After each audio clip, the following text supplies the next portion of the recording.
Hello dear students, आज अपन class 10th की geometry को कंटिन्यू करते हैं। क्लास 10th की ज्योमेट्री में मैंने आपको जस्ट इससे पहले वाले वीडियो में सर्वांग समता कंप्लीट करवा दी थी। सर्वांग समता के अलावा मैंने आपको कोण समद्विभाजक, लंब समद्विभाजक और माध्यिका, एंगल बाइसेक्टर, परपेंडिकुलर बाइसेक्टर और मीडियन मैंने आपको अच्छे से कंप्लीट करवा दिया था। वो वीडियोस आपके अच्छे से क्लियर होने चाहिए, तो ही आपको ये आगे के लेक्चर समझ में आएंगे। तो अगर आप इस वीडियो पर नए हो तो जस्ट इससे पहले वाले वीडियो देखने के लिए, बेसिक पार्ट जो मैंने आपको करवाया था इससे पहले वाला, वो देखने के लिए आप मेरे चैनल की प्लेलिस्ट में जाओगे तो टॉपिक वाइज, क्लास वाइज आपको सभी वीडियोस अवेलेबल होंगे। आज अपन ज्योमेट्री को कंटिन्यू करते हैं। ज्योमेट्री में मैं सर्वांग समता के बाद में अब अगला अपना टॉपिक आता है समरूपता। समरूपता को समझने के लिए आपको सर्वांग समता अच्छे से क्लियर होनी चाहिए, ताकि आपको सर्वांग समता और समरूपता में डिफरेंस पता चल सके। उन दोनों में डिफरेंस पता होगा तो आपको ये ज़्यादा अच्छे से समझ में आएंगी। सर्वांग समता आपने 9th क्लास में भी पढ़ी होगी, समरूपता आपके 10th क्लास में स्टार्ट हो रही है। बिल्कुल आपके लिए एक नया टॉपिक है, तो समरूपता को ध्यान से देखना है। शुरुआत के अंदर हो सकता है आपको थोड़ी प्रॉब्लम हो, लेकिन धीरे धीरे चीज़ों को आप समझोगे तो अपने आप चीज़ें क्लियर होती चली जाएंगी। ऐसा ना हो कि आप शुरुआत में देखते ही बोलो कि सर मेरे तो चीज़ें समझ में नहीं आ रही है। तो धीरे धीरे जैसे जैसे आप आगे बढ़ोगे समरूपता में, तो जैसे आपको सर्वांग समता समझ में आई थी वैसे ही आपको समरूपता भी समझ में आने लगेगी। इसलिए घबराना नहीं है, आराम से दिमाग लगाकर आपको अच्छे से पढ़ाई करनी है। तो अभी अपन आज समरूपता के ऊपर नज़र डालें, उससे पहले मैं आपको थोड़ा सा सर्वांग समता का रिकैप दे देता हूं, ताकि आपको सर्वांग समता और समरूपता में डिफरेंस पता चल सके। तो अपने पास एक वर्ड तो था सर्वांग समता, जो अपन जस्ट पिछले वीडियो में कंप्लीट कर चुके हैं, कॉन्ग्रुएंसी बोलते हैं इंग्लिश में। दूसरा वर्ड अपने पास होता है समरूपता। यह है आपके एक्सरसाइज नंबर 11th। इसको बोलते हैं इंग्लिश में सिमिलरिटी। अब सर्वांग समता के ऊपर अगर अपन थोड़ा रिकैप डालें, तो सर्वांग समता के अंदर अपन ने पढ़ा था कि अगर अपने पास कोई भी दो त्रिभुज है, पहला त्रिभुज है ए बी सी और दूसरा त्रिभुज है अपने पास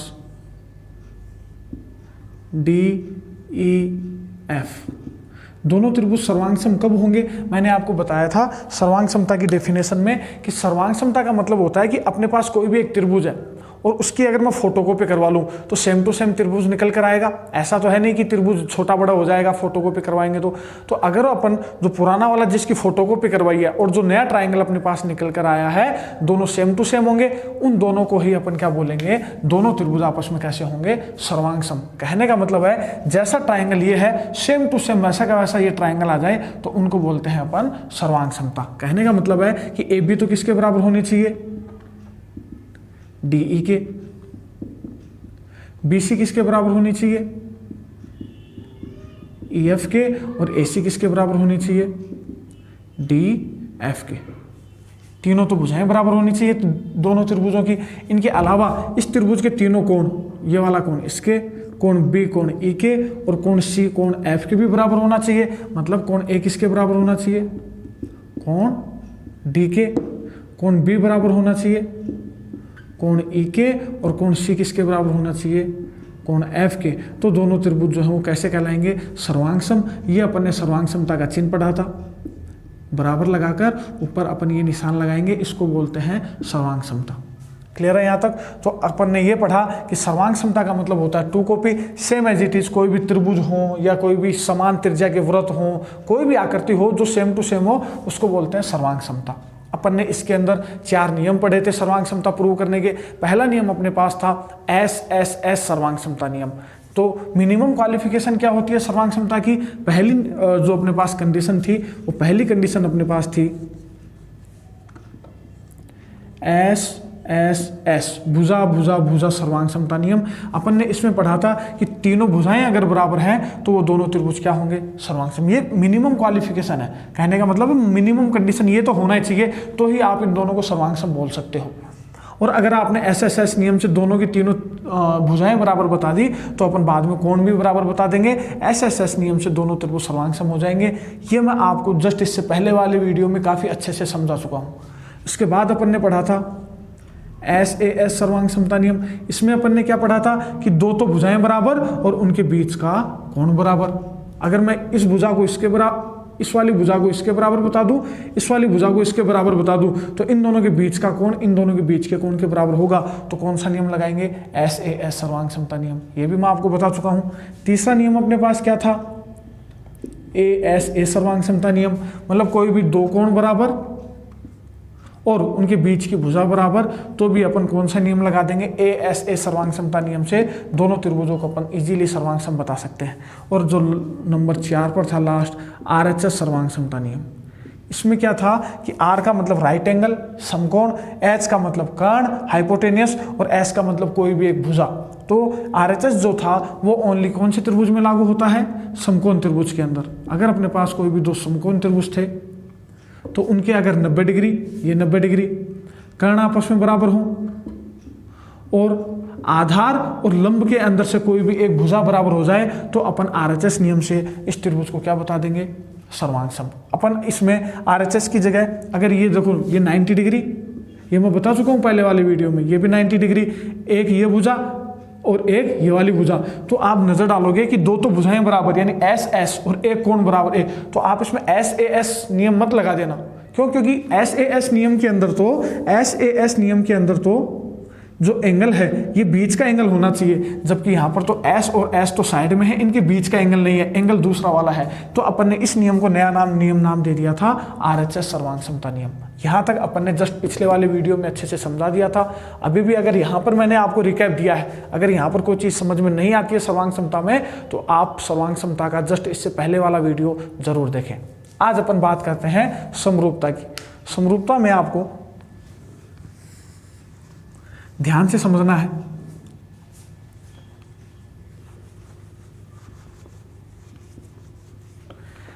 अपने पास कोई भी दो आकृतियां हैं,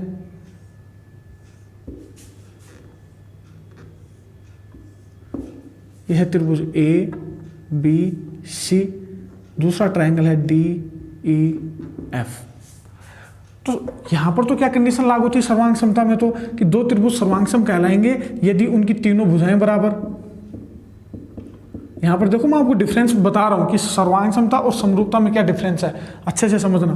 कि सर्वांग समता में तो क्या थी कि तीनों भुजाएं बराबर हो और तीनों ही कोण बराबर हो।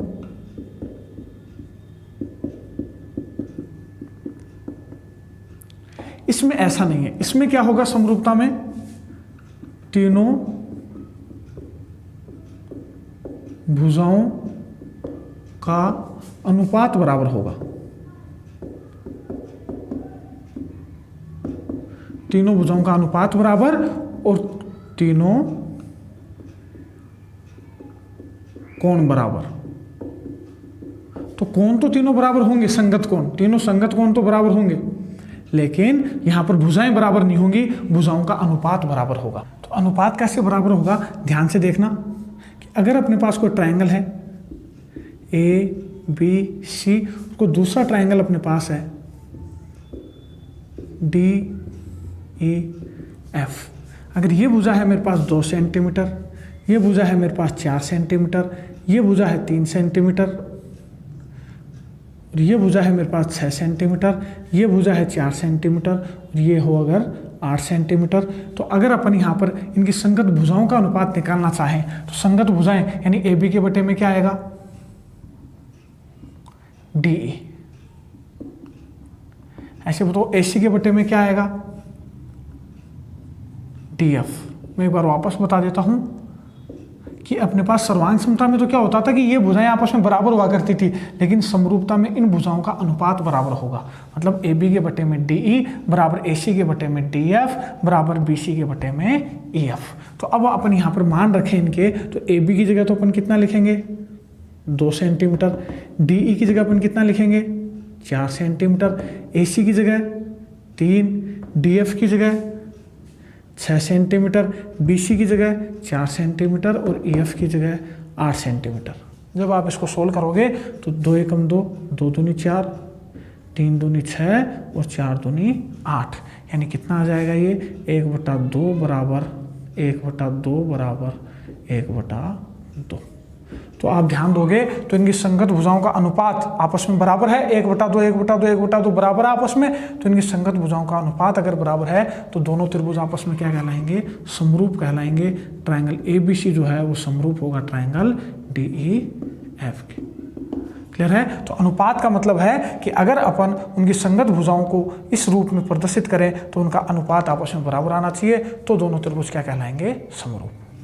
और अगर अपन लोकल लैंग्वेज में समझना चाहें तो लोकल लैंग्वेज में आप ऐसे समझो कि अगर कोई भी दो जुड़वा भाई हैं तो जुड़वा भाई दिखने में एक जैसे लगते हैं, उनकी हाइट भी सेम, कलर भी सेम, उनका चाल भी सेम, हर चीज़ सेम होती है। तो दो चीज़ सेम हो, एकदम टू कॉपी हो एक दूसरे की, उनको तो बोलते हैं सर्वांग-सम।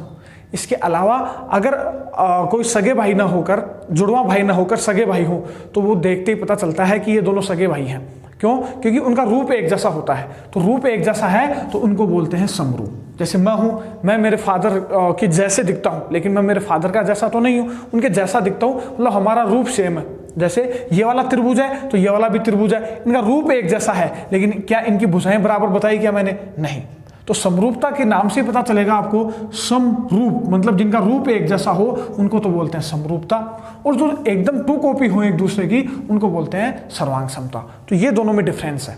तो सर्वांग समता और समरूपता में आपको डिफरेंस पता होना चाहिए। अब अपन सर्वांग समता की तो पहले बात कर चुके हैं, आज अपन समरूपता की डेफिनेशन के ऊपर बात करते हैं। लिखो समरूपता, हेडिंग डालो। तो अब आपको हेडिंग डालनी है समरूपता, इंग्लिश में बोलते हैं इसको सिमिलैरिटी।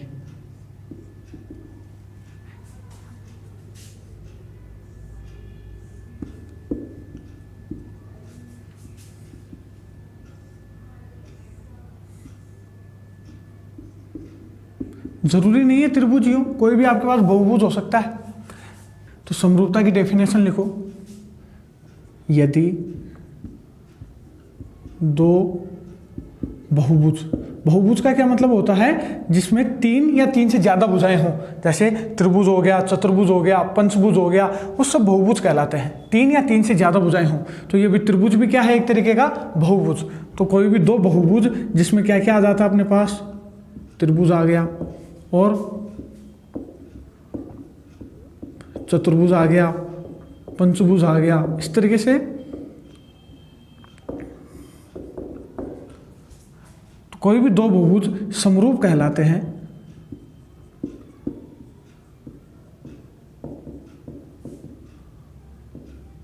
यदि पहली कंडीशन तो क्या हो कि इनकी संगत भुजाओं का अनुपात बराबर होना चाहिए, दोनों बहुभुजों की संगत भुजाओं का क्या बराबर हो, अनुपात बराबर हो। और दूसरी कंडीशन क्या बनेगी कि दोनों बहुभुजों के संगत कोण भी आपस में कैसे हों, बराबर हो। दोनों बहुभुजों के संगत कोण भी परस्पर क्या हों, परस्पर बराबर हों। तो दोनों त्रिभुज या कोई भी बहुभुज होगा वो क्या कहलाएगा, समरूप कहलाएगा। अगर अपन त्रिभुज की ही बात करें तो त्रिभुज के अंदर मैंने क्या बताया, पहली कंडीशन कि दोनों बहुभुजों की संगत भुजाओं का अनुपात बराबर हो।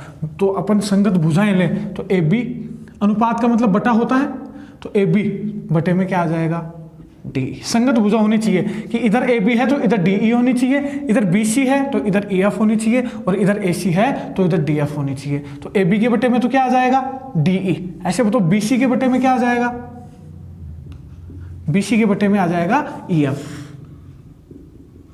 बराबर AC के बटे में क्या आ जाएगा, DF।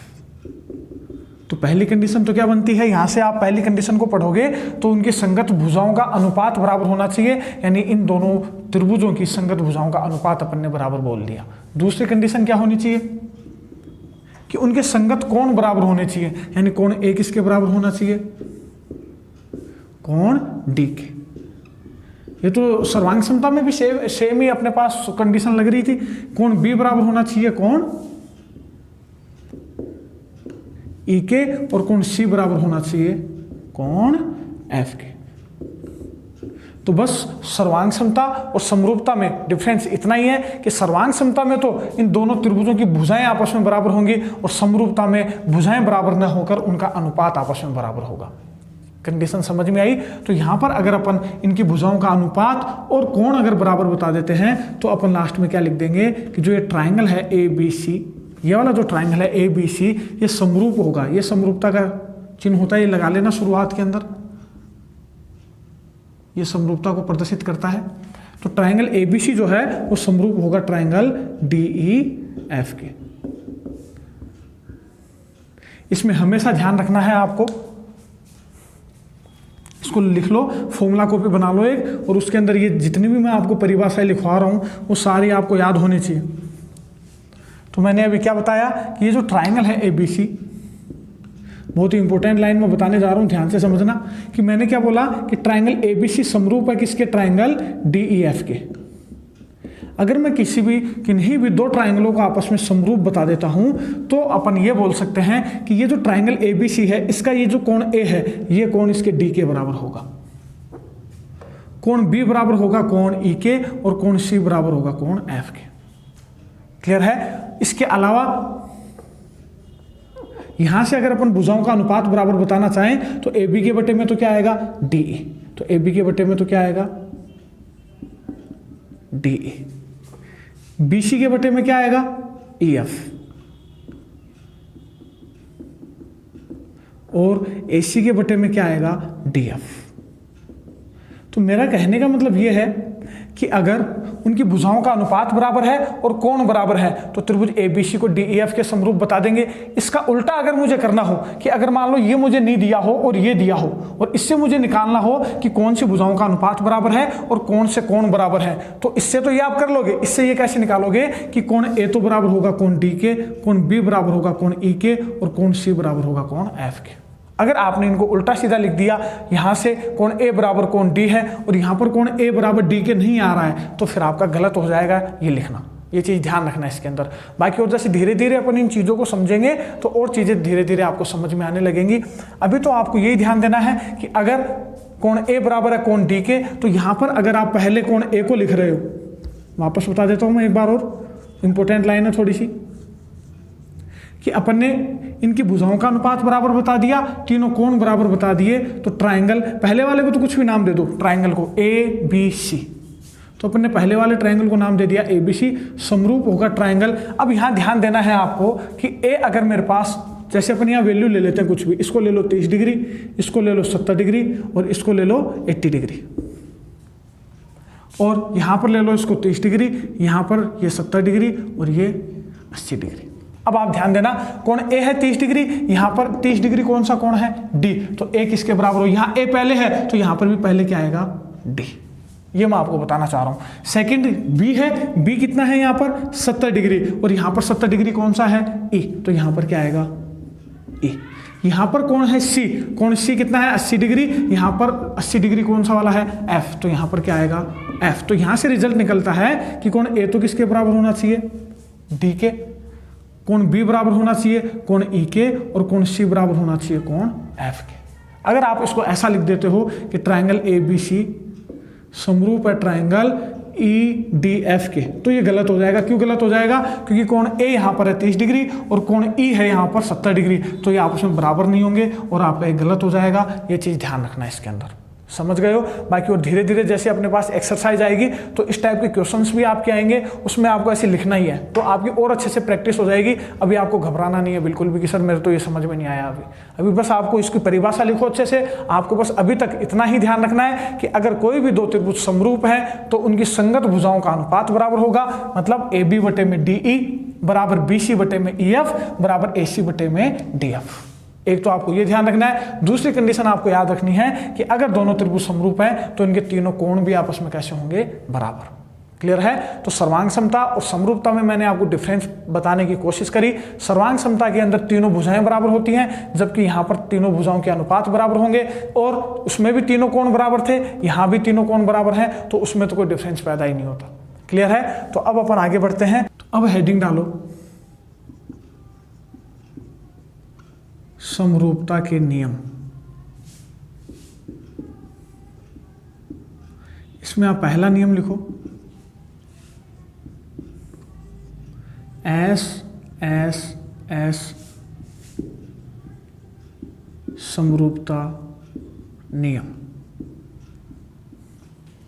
इसमें अपन क्या बोलेंगे कि अगर अपने पास दो ट्राइंगल है, पहला ट्राइंगल है अपने पास ए बी सी, और कोई दूसरा ट्राइंगल है अपने पास डी ई एफ, दोनों ट्राइंगल एस एस एस भुजा भुजा भुजा समरूपता नियम, इसको हिंदी में भी लिख लेना, भुजा भुजा भुजा समरूपता नियम। अच्छा, अभी मैंने थोड़ी देर पहले बताया था, जब अपन ने समरूपता की परिभाषा पढ़ी थी, तो मैंने क्या बताया था कि दो त्रिभुज समरूप होते हैं यदि उनकी तीनों भुजाओं का अनुपात बराबर हो। तो ये दोनों त्रिभुज समरूप होंगे यदि उनकी तीनों भुजाओं का अनुपात बराबर हो। तो एस नियम आप समझ जाओगे। क्या लिखोगे इसकी डेफिनेशन में? दो त्रिभुज समरूप होंगे यदि दोनों त्रिभुजों की संगत भुजाओं का क्या बराबर हो?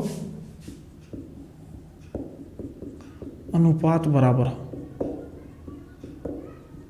दोनों त्रिभुजों की संगत भुजाओं का अनुपात बराबर हो तो एस एस एस समरूपता नियम से, भुजा भुजा भुजा समरूपता नियम से अपन क्या बोलेंगे कि ट्राइंगल एबीसी समरूप होगा डीईएफ के। तो सबसे पहले इनका अनुपात बराबर करते हैं। तो सबसे पहले एबी के बटे में तो क्या आएगा?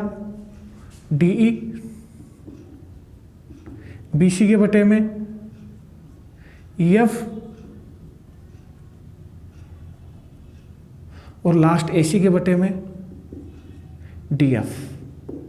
तो अगर दोनों त्रिभुजों की तीनों भुजाओं का अनुपात बराबर हो तो अपन क्या बोलेंगे? तो एस एस एस समरूपता नियम से, तो ट्राइंगल है ए बी सी, वो समरूप होगा ट्राइंगल डी ई एफ के। क्लियर है? तो यहाँ पर बस आपको सर्वांग समता और समरूपता में इतना ही अंतर पता चलना चाहिए कि जो अपन ने सर्वांग समता बढ़ी थी उसमें तो तीनों भुजाएं बराबर हुआ करती थी, और यहाँ पर तीनों भुजाओं का अनुपात बराबर होगा। बस इतना सा ही आपको डिफरेंस पता करना है। क्लियर है? आपको देखो यहाँ से ही नाम भी आपका प्रूव होना चाहिए। कैसे प्रूव होना चाहिए कि आपने एबीसी को अगर डीईएफ के समरूप बता दिया है तो एबी के बटे में तो क्या आना चाहिए? पहले एबी है तो यहाँ पर पहले क्या है? डीई, तो एबी के बटे में आना चाहिए डीई, तो एबी के बटे में डीई आ रहा है। फिर BC के बटे में क्या आना चाहिए? EF, तो BC के बटे में EF भी आ रहा है। तीसरा, अगर मैं AC लूँ तो यहाँ से क्या आना चाहिए? DF, तो यहाँ पर AC के बटे में DF आ रहा है। मतलब अपन ने ये नाम सही दिया है। अगर मान लो इस तरीके से ये मैच नहीं खा रहा है, मतलब आपने नाम लिखने में गलती करी है। ये नाम लिखने में गलती मत करना, मैं फिर बता रहा हूँ आपको। और अगर अपन ने एस एस एस समरूपता नियम से दोनों त्रिभुजों को समरूप बता दिया तो अब अपन और क्या बोल सकते हैं कि इसका मतलब ये जो एंगल ए है वो बराबर होगा एंगल डी के, एंगल बी बराबर होगा एंगल ई के, और एंगल सी बराबर होगा एंगल एफ के। एंगल ए बराबर होगा एंगल डी के, एंगल बी बराबर होगा एंगल ई के, और एंगल सी बराबर होगा एंगल एफ के। तो अपन क्या बोल सकते हैं कि अगर एस एस एस समरूपता नियम से दोनों त्रिभुज समरूप हो गए तो इनके तीनों कोण भी आपस में क्या होंगे? बराबर होंगे। क्लियर है? तो ये हुआ अपना एस एस एस समरूपता नियम। सेकंड नियम की ओर चलते हैं। सेकंड नियम अपने पास है, लिखो सेकंड नियम।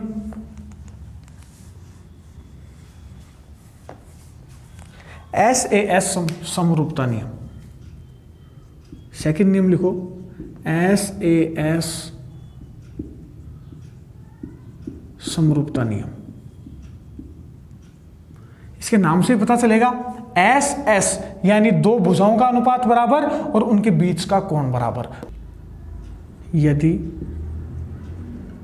दो त्रिभुजों की किन्हीं दो संगत भुजाओं का अनुपात बराबर हो,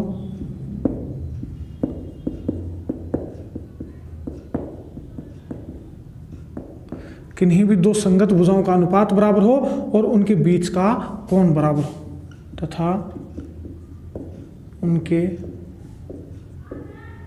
मध्य का क्या बराबर हो, कोण बराबर हो, तो अपन क्या बोलेंगे, तो SAS समरूपता नियम से दोनों त्रिभुज क्या होंगे, दोनों त्रिभुज समरूप होंगे। मेरे कहने का मतलब है कि SAS समरूपता नियम में कोई भी दो संगत भुजाओं का अनुपात बराबर हो और उनके बीच का कोण बराबर हो, तो SAS समरूपता नियम से अपन क्या बोल देंगे कि दोनों त्रिभुज समरूप होंगे। देखो कैसे, कि अपने पास अगर हो कि AB के बटे में क्या आ जाए, DE, AB के बटे में पहली कंडीशन, AB के बटे में क्या आ जाए, DE बराबर AC के बटे में क्या आ जाए, DF। तो दो भुजाओं का अनुपात बराबर बता दिया और उनके बीच का कोण बराबर होना चाहिए, तो AB और DE इनका अनुपात लिया, दूसरा AC और DF, इनके बीच का कोण कौन सा है, इधर तो ये वाला और इधर ये वाला, तो यानी कोण A किसके बराबर होना चाहिए, कोण D के। तो अगर ये कंडीशन अप्लाई हो रही है तो अपन क्या बोल देंगे, SAS समरूपता नियम से दोनों त्रिभुज क्या होंगे, समरूप होंगे। सेकंड कंडीशन अगर अपन बनाना चाहें तो जवाब देना आप, अगर मैं AB के नीचे तो क्या लूंगा, AB के नीचे लूंगा मैं DE बराबर BC के बटे में क्या लूंगा, EF। तो अगर मैं AB के बटे में DE, BC के बटे में EF लूं तो फिर कोण कौन सा बराबर लेना पड़ेगा, कोण B बराबर लेना पड़ेगा कोण E के। क्लियर है। इसी तरीके से अगर मैं तीसरी कंडीशन की बात करूं कि अगर AC के बटे में मैं लूं DF और BC के बटे में क्या लूं, EF। तो AC के बटे में अपन ने लिया है DF, BC के बटे में लिया EF, तो अब कौन सा कोण बराबर लेना पड़ेगा, कोण C बराबर लेना पड़ेगा कोण F के। तो इस तरीके से अपने पास तीन कंडीशन बनेंगी कि अगर इन दोनों त्रिभुजों की कोई भी दो संगत भुजाओं का अनुपात और उनके बीच का कोण बराबर हो तो SAS समरूपता नियम से अपन क्या बोल देंगे,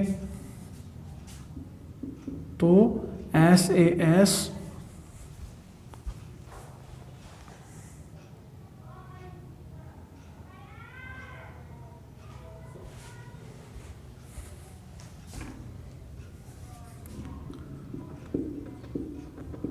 समरूपता नियम से अपन क्या बोल देंगे कि जो ट्राइंगल है ABC वो समरूप होगा ट्राइंगल DEF के। क्लियर है। तो यहां से आपको चेक करना है, वापस से चेक करना है आपको कि एंगल A बराबर होना चाहिए एंगल D के, तो एंगल A बराबर है एंगल D के, देखो दिखाई दे रहा है बिल्कुल। एंगल B बराबर होना चाहिए एंगल E के, तो एंगल B बराबर होना चाहिए एंगल E के, और कोण C बराबर है, कोण C बराबर है F के। उसके बाद AB के बटे में DE, तो AB के बटे में देखो DE आएगा कि नहीं। BC के बटे में क्या होना चाहिए, EF, तो BC के बटे में क्या होना चाहिए, EF। तो BC देखो कहाँ पर है, ये रहा, BC के बटे में क्या है, EF। तो इस सब जगह लागू होना चाहिए। AC के बटे में क्या होना चाहिए, DF, तो AC देखो कहाँ पर है, AC अपने पास है, ये रहा, AC के नीचे क्या है, DF। तो इस तरीके से ये तीनों लागू नहीं होने चाहिए, तीनों में से अपन कोई भी एक बता देंगे, कोई भी दो भुजाओं का अनुपात और उनके बीच का कोण बराबर बता देंगे, तो SAS समरूपता नियम से अपन क्या बोल देंगे कि दोनों त्रिभुज क्या होंगे अपने पास, समरूप। तो तो पहला नियम अपन ने पढ़ा एस एस एस समरूपता नियम, उसके अंदर क्या था कि तीनों भुजाओं का अनुपात बराबर तो दोनों त्रिभुज समरूप। दूसरा नियम अपने पास है एस ए एस समरूपता नियम, जिसके अंदर कोई भी दो भुजाओं का अनुपात बराबर और उनके बीच का कोण बराबर, तो अपन क्या बोल देंगे कि दोनों त्रिभुज समरूप होंगे। अब तीसरी कंडीशन आती है ए समरूपता नियम। अच्छा, ये जितने भी मैं आपको ये नियम्स लिखवा रहा हूँ ये सारे मैं आपको प्रूव करवाने वाला हूँ। आपके थ्योरम्स आएंगी, आप अपनी बुक में नजर डालोगे तो 11.7 और 11.8 और 11.9 ये 3 थ्योरम है जिसमें मैं आपको एस एस एस समरूपता नियम, एस ए एस समरूपता नियम और ए समरूपता नियम मैं आपको पढ़ाने वाला हूँ। उसके अंदर मैं आपको ये प्रूव भी करवाऊंगा कि अगर ऐसा होता है तो ये त्रिभुज समरूप क्यों होते हैं, मैं आपको ये भी अच्छे से समझाने वाला हूँ। तो अभी तो आपको बस इतना ध्यान रखना है कि एस ए एस समरूपता नियम में क्या होता है, एस एस एस समरूपता नियम में क्या होता है और ए समरूपता नियम में क्या होता है। एस एस एस नाम से पता चलेगा आपको तीनों भुजाओं का अनुपात बराबर, एस ए एस में भी आपको नाम से पता चलेगा कि दो तो भुजाओं का अनुपात बराबर और उनके बीच का कोण बराबर, तो आपको नाम से ही इनके पता चलेगा। अब ये अपन चलते हैं नेक्स्ट नियम ए समरूपता नियम की ओर। तो अब हेडिंग डालो तीसरा ए समरूपता नियम।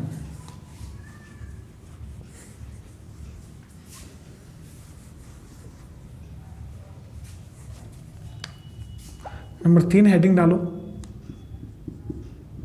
ए समरूपता नियम।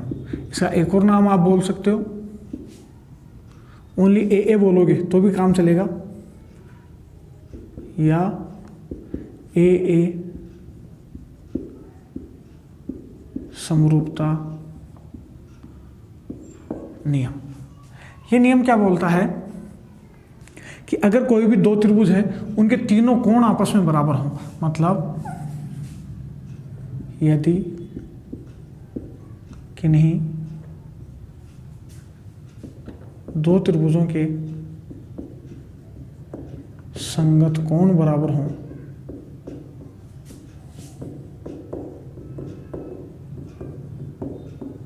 तो दोनों त्रिभुज क्या कहलाते हैं, समरूप कहलाते हैं। कहने का मतलब है कि अगर कोण ए बराबर है कोण डी के, कोण बी बराबर है कोण ई के और कोण सी बराबर है कोण एफ के, अगर ये तीनों कोण इनके परस्पर बराबर हैं तो अपन क्या बोल देंगे, ए या ए क्यों बोलते हैं ये भी मैं आपको भी समझाने वाला हूं। तो ए या ए समरूपता नियम से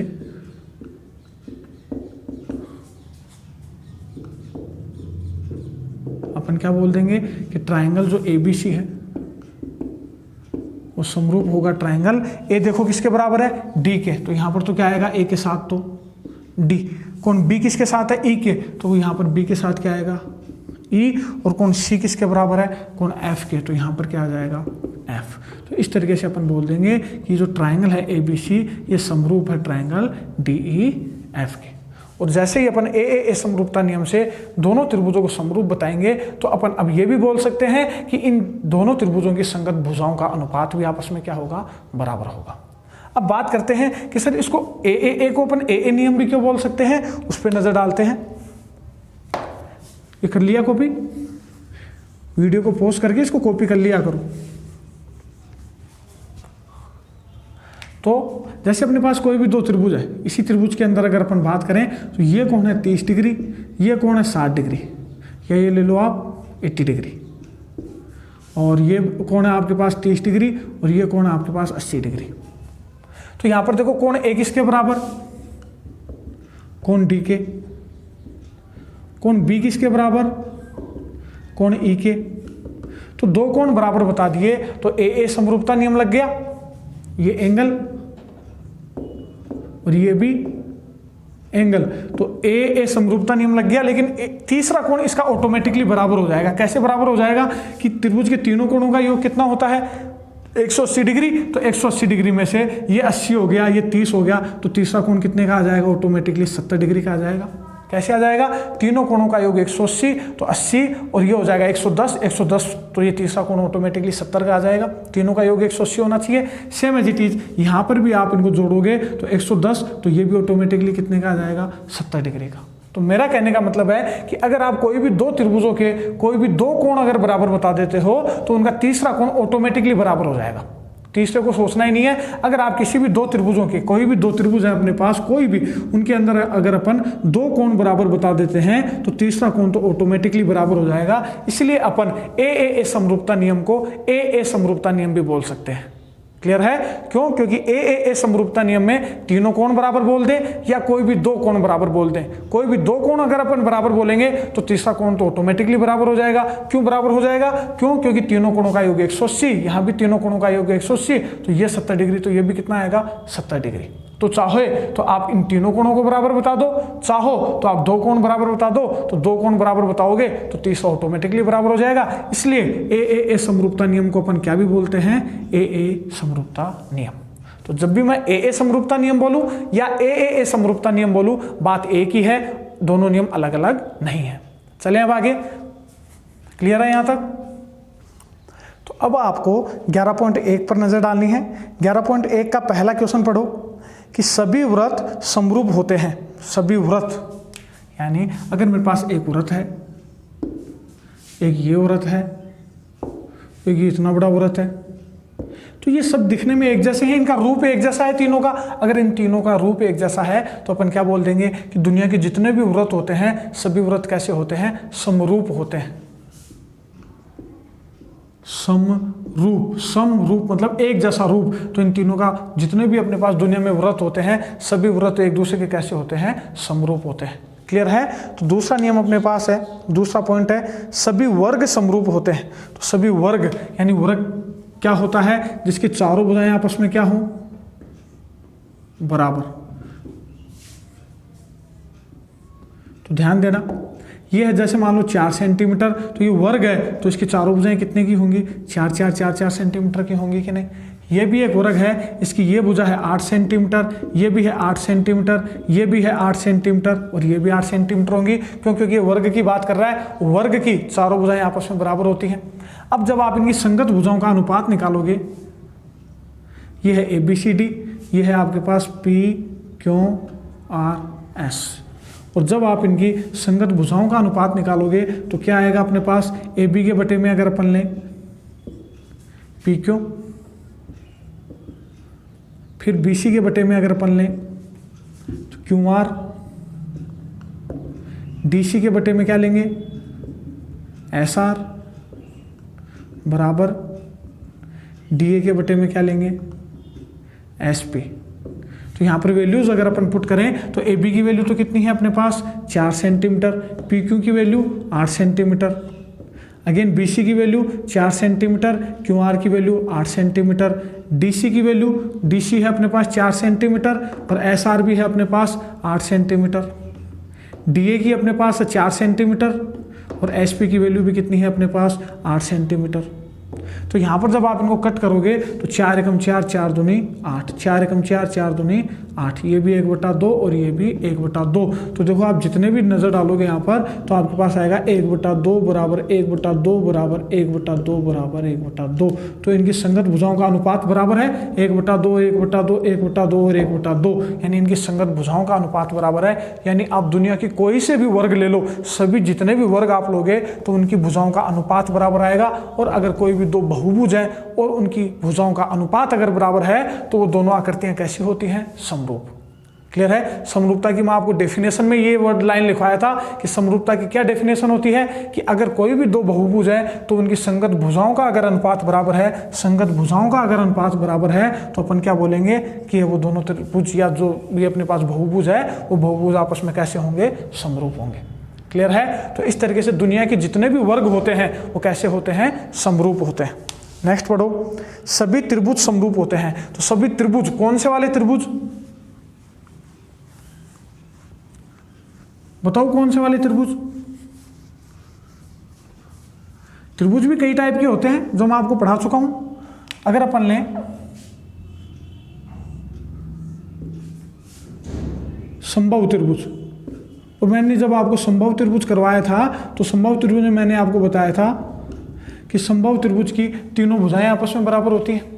यानी अगर ये मैं 5 सेंटीमीटर लूँ तो ये भी कितनी होगी 5 सेंटीमीटर और ये भी 5 सेंटीमीटर। और समबाहु त्रिभुज का प्रत्येक कोण कितने डिग्री होता है 60 डिग्री। तो ये भी 60 डिग्री, ये भी 60 डिग्री और ये भी 60 डिग्री। ये भी समबाहु त्रिभुज है तो इसकी भुजाएं तो अलग अलग हो सकती हैं। जैसे मान लो ये 10 सेंटीमीटर, ये 10 सेंटीमीटर और ये 10 सेंटीमीटर। 10 10 10 क्यों ली? क्योंकि अपन बात कर रहे हैं समबाहु त्रिभुज की, और समबाहु त्रिभुज की तीनों भुजाएं आपस में बराबर होती हैं और प्रत्येक कोण कितने डिग्री का होता है 60 डिग्री का।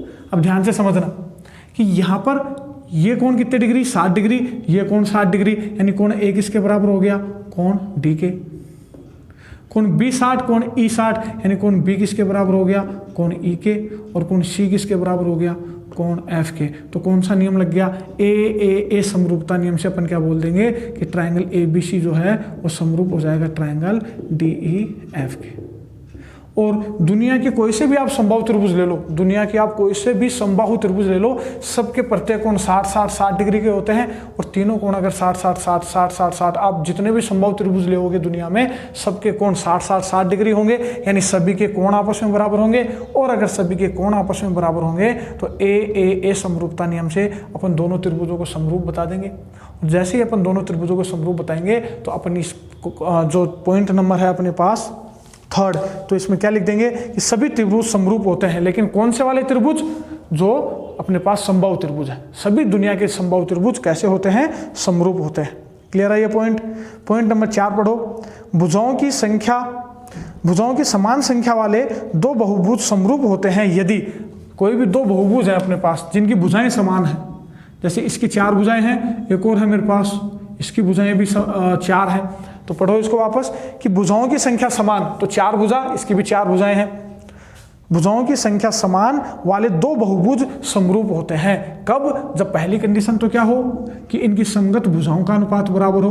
तो पहले में तो क्या लिख लोगे कि संगत भुजाओं का अनुपात बराबर। क्लियर है? और सेकंड पॉइंट क्या लिख दोगे कि इनके संगत कोण बराबर। तो ये दोनों पॉइंट लिख लोगे, मतलब इसमें तो आपकी समरूपता की डेफिनेशन ही आ जाएगी। तो इसका सेकंड पॉइंट क्या बन जाएगा आपके 4th का फर्स्ट पॉइंट में तो क्या लिख दोगे कि प्रत्येक इनकी जो संगत भुजाएं हैं उनका अनुपात बराबर। और इसका सेकंड पॉइंट में क्या लिख दोगे कि इनके जितने भी संगत कोण हैं वो भी आपस में बराबर होने चाहिए। तो वो जो दोनों आकृतियां हैं बहुभुज हैं समान भुजाओं वाली, वो आपस में कैसी होंगी समरूप होंगी। अगर आपको कोई भी पॉइंट समझ में नहीं आता है तो डिस्क्रिप्शन में मैंने अपने व्हाट्सअप नंबर दे रखे हैं, आप मुझे व्हाट्सअप कर सकते हो, या कमेंट बॉक्स में आप कमेंट करके भी अपनी क्वेरी क्लियर कर सकते हो, या वीडियो को थोड़ा पीछे ले जाकर वापस से देखोगे तो चीज़ें आसान है, समझ में आने लगेंगी धीरे धीरे। अभी अपन नेक्स्ट पॉइंट की ओर चलते हैं। पढ़ो नेक्स्ट पॉइंट। नेक्स्ट पॉइंट है सत्य असत्य अपने को बताना है कि दो सर्वांगसम आकृतियां समरूप होती हैं। मैंने क्या बताया था? सर्वांग समता का क्या मतलब बताया था मैंने आपको कि ए बी सी और कोई दूसरा ट्रायंगल अपने पास डी ई एफ, ये दोनों सर्वांगसम होंगी यदि ए बी बराबर हो डी ई के। यानी अगर ये 5 सेंटीमीटर है तो ये भी 5 सेंटीमीटर। सर्वांग समता की बात कर रहा हूँ, पॉइंट पढ़ना। इस दो सर्वांगसम आकृतियां, तो सर्वांगसम कौन सी होती हैं? जो एक दूसरे की 2 कॉपी होती हैं। यानी अगर ये 10 सेंटीमीटर तो ये भी 10 सेंटीमीटर, ये अगर 15 सेंटीमीटर तो ये भी 15 सेंटीमीटर। अब ये दोनों आकृतियां सर्वांगसम हैं तो ये समरूप भी होंगी, ये अपने को बताना है। तो क्या ये समरूप होंगी? चेक करते हैं अपन। ए बी के बटे में क्या आना चाहिए? D E. ए सी के बटे में डी एफ और बी सी के बटे में ए एफ। चेक करते हैं क्या ये आपस में बराबर आते हैं क्या। अगर ये आपस में बराबर आ गए तो दोनों जो सर्वांगसम आकृतियां थी वो समरूप भी हो जाएंगी। तो ए बी के जगह अपन क्या लिखेंगे? 5, डी ई की जगह 5, ए सी की जगह 10 और डी एफ की जगह 10, बी सी की जगह 15 और ई एफ की जगह भी 15। तो यहाँ काटोगे तो 5 एकम 5, 10 एकम 10 और 15 एकम 15, यानी 1/1 बराबर 1/1 बराबर 1/1। अनुपात बराबर आ गया इनका।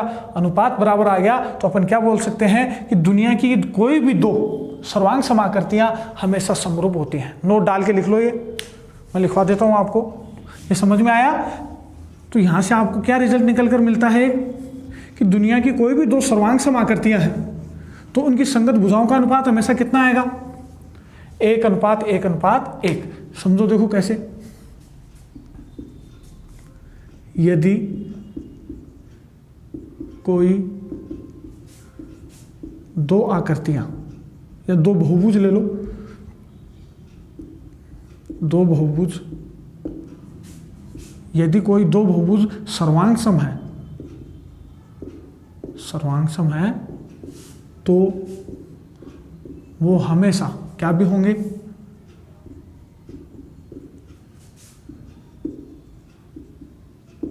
तो वो हमेशा समरूप होंगे।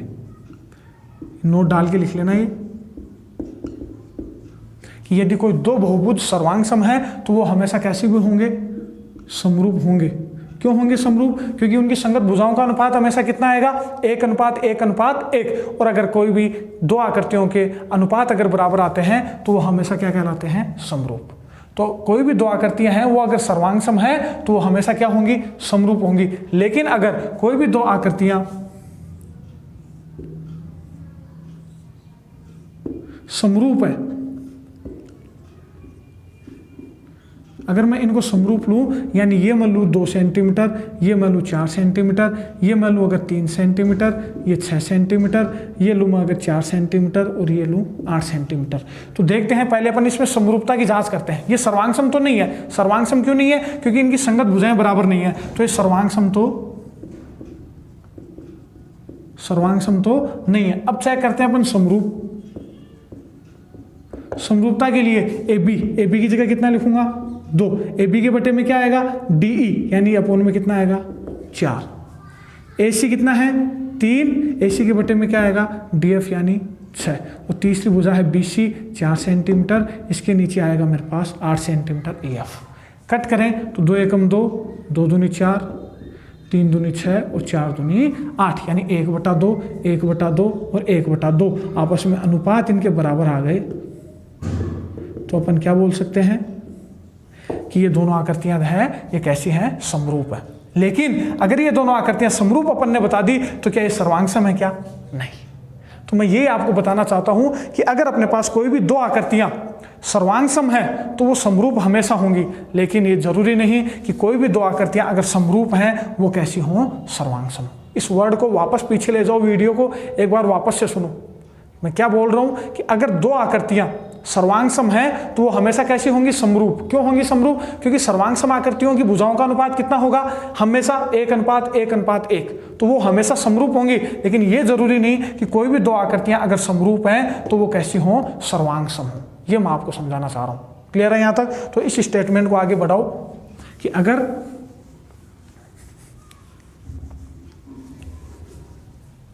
यदि कोई दो बहुभुज सर्वांग सम है तो उनकी भुजाओं का अनुपात क्या होगा?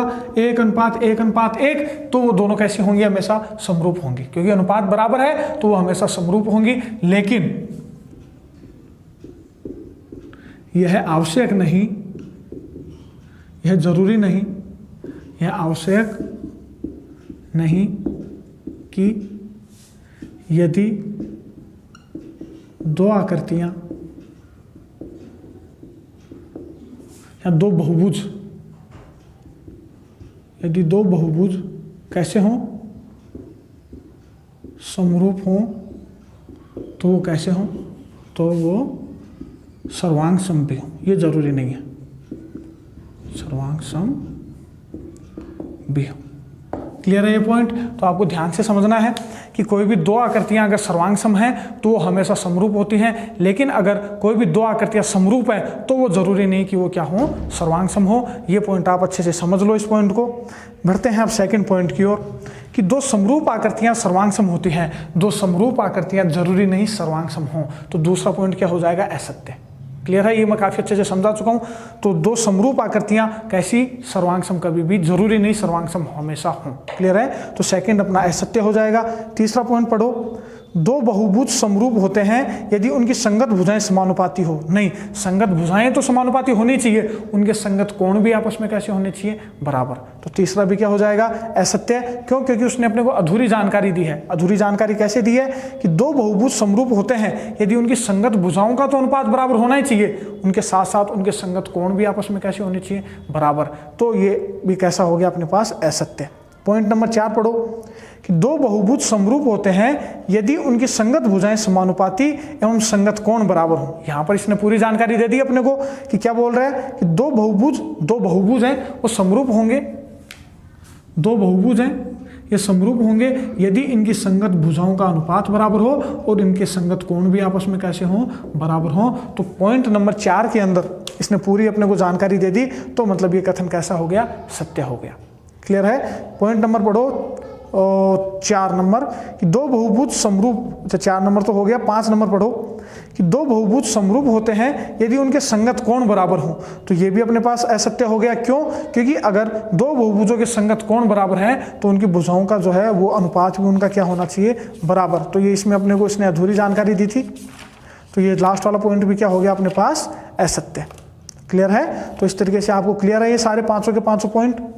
अच्छे से समरूपता को समझो, समरूपता को अच्छे से शुरू से, अगर आपको थोड़ा कम समझ में आया है ये लेक्चर तो वापस से एक बार पीछे जाकर इसको रिवाइंड कर लो, वापस से अच्छे से समझ में आएगा। जब तक आपको ये लेक्चर समझ में नहीं आए तब तक आप इसके आगे मत बढ़ना। और कोई भी प्रॉब्लम होती है तो आप कमेंट बॉक्स में या मेरे को व्हाट्सअप करके आप मुझे बता सकते हो, सर ये वाला पॉइंट मुझे समझ में नहीं आया, प्लीज़ आप एक बार वापस से डिस्क्राइब करो। क्लियर है यहाँ तक? अब अपन चलते हैं क्वेश्चन नंबर 3 की ओर। क्वेश्चन नंबर 3 क्या बोलता है 11.1 का कि समरूप आकृतियों के कोई दो उदाहरण आकृति बनाकर बताइए। तो अपने को समरूप जो है आकृतियां बतानी है उदाहरण के साथ। तो एक तो आप यही आकृति बना देना, ABC और एंगल, दूसरा त्रिभुज ले लो DEF, इनके तीनों एंगल आपस में बराबर बता दो। ये 30 डिग्री ले लो, ये ले लो आप 80 डिग्री और ये ले लो आप 70 डिग्री। ये भी ले लो 30 डिग्री, ये ले लो 80 और ये ले लो 70 डिग्री। तो अपन क्या बोल देंगे कि एंगल A बराबर है किसके, एंगल D के, एंगल B बराबर है एंगल E के और एंगल C बराबर है एंगल F के। तो A समरूपता नियम से अपन क्या बोल देंगे,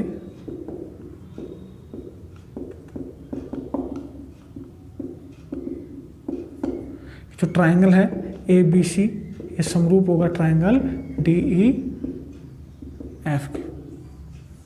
क्लियर है यहाँ तक? तो आपको एक और आकृति बना देनी है कोई भी एक, वो ले लो आप वर्ग, जिसकी ये भुजा 4 सेंटीमीटर, ये भी 4 सेंटीमीटर, ये भी 4 सेंटीमीटर और ये भी 4 सेंटीमीटर। एक दूसरा वर्ग ले लो जिसकी ये भुजा ले लो 8 सेंटीमीटर, 8 सेंटीमीटर, 8 सेंटीमीटर और ये भी ले लो 8 सेंटीमीटर। वर्ग का प्रत्येक कोण कितने डिग्री होता है, 90 डिग्री। तो ये चारों कोण इसके कितने के होंगे, 90 डिग्री के, क्योंकि एक वर्ग है और ये भी एक वर्ग है। तो इसके भी चारों कोण कितने डिग्री के होंगे, 90 डिग्री के। तो इन दोनों आकृतियों की चारों भुजाओं का अनुपात निकालोगे तो आएगा 1:2, 1:2, 1:2, 1:2। तो इनकी संगत भुजाओं का अनुपात भी बराबर है और इनके संगत कोण भी आपस में बराबर हैं। तो ये दोनों आकृतियाँ कैसी होंगी, समरूप होंगी। क्लियर है? तो एक तो आप त्रिभुज वाला एग्जाम्पल दे देना, एक आप वर्ग वाला एग्जाम्पल दे देना। तो ये 2 एग्जाम्पल इसने अपन से पूछे थे कि कोई भी 2 समरूप आकृतियों के अपने को एग्जाम्पल बताओ। तो 11.1 आपकी यहीं पर कंप्लीट होती है। समरूपता का ये लेक्चर आई होप आपको अच्छे से समझ में आया होगा। अगर नहीं आया है तो मैं आपसे एक बार वापस से रिक्वेस्ट ही मान लो चाहे इसको, कि आप वापस से एक बार इस वीडियो को पीछे से देखें ताकि आपको जो मैं आगे जो एक्सरसाइज करवाने वाला हूँ वो आपको अच्छे से समझ में आए। क्लियर है? मेहनत करो अच्छे से, मेहनत करोगे तो ही आपको समरूपता समझ में आएगी। आपके 10th क्लास की समरूपता एक ऐसी एक्सरसाइज है जिसमें आपको बहुत मेहनत की जरूरत है। अगर मेहनत करोगे तो ही आप इस एक्सरसाइज में पार पा पाओगे। तो अभी आपको करना क्या है कि इस वीडियो को अच्छे से देखो, अच्छे से इसकी प्रैक्टिस करो, वापस से एक बार सभी चीज़ों को वापस से देखो। और अगर आपने चैनल को सब्सक्राइब नहीं किया है तो चैनल को सब्सक्राइब करो और वीडियो को लाइक करो और अपने जितने फ्रेंड सर्किल में जितने भी दोस्त हैं तो सबको शेयर करो ताकि सबकी हेल्प हो सके। क्लियर है? आज के लिए इतना ही, बाकी बात करेंगे अपन नेक्स्ट क्लास में। बहुत बहुत धन्यवाद।